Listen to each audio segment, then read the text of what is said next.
Selamlar, hoş geldiniz kanalıma. Bugün çok farklı bir tarifle geldim. Bu tarif rahmetli anneciğimin tarifiydi. Nerede herkes grip ve hastalıklarından maalesef kimse düzelemiyor. Bu grip adeta öksüre dönüştüğü için ben bu yüzden aklıma anneciğimin tarifi geldi. Sizlerle paylaşmak istedim. Bunun için biliyorsunuz sarımsak çok faydalı bir sebze. Dolayısıyla sarımsağın faydaları biliyorsun antibiyotik bir sebzedir.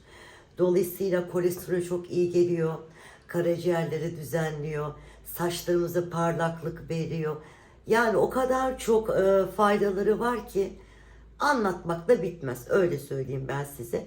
Hemen şimdi tarife geçelim. Bunun için 2 su bardağı süt.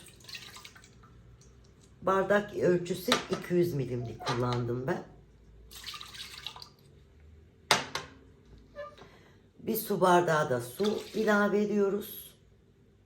10 diş sarımsak. Böyle gelişi güzel irice doğruyoruz.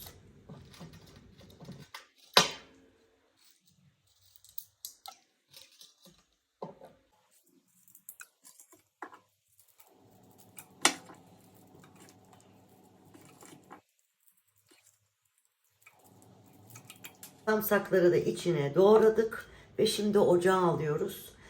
Kaynayana kadar, kaynadıktan sonra altını kapatıyoruz ve ılımaya bırakıyoruz.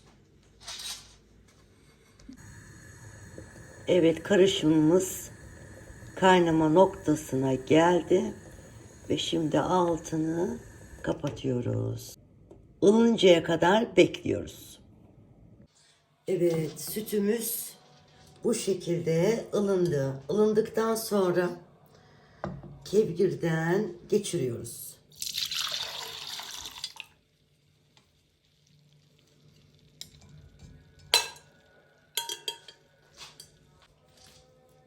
Şöyle bardağımızı alalım.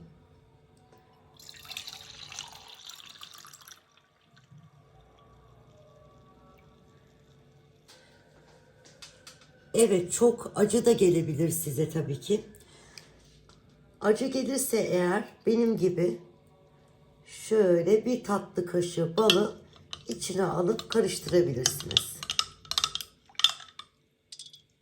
Bu şekilde 7 gün devam edersiniz. Kesinlikle öksürüğünüz kalmayacak. Ben denedim. Anneciğime çok ama çok teşekkür ederim. Mekanı cennet olsun. Mükemmel bir tarif. Beni takip ederseniz, yorum yaparsanız, beni desteklersiniz. İnanın ki çok mutlu olurum. Şimdiden herkese afiyet olsun. Bir dahaki tariflerde görüşmek üzere. Hoşça kalın.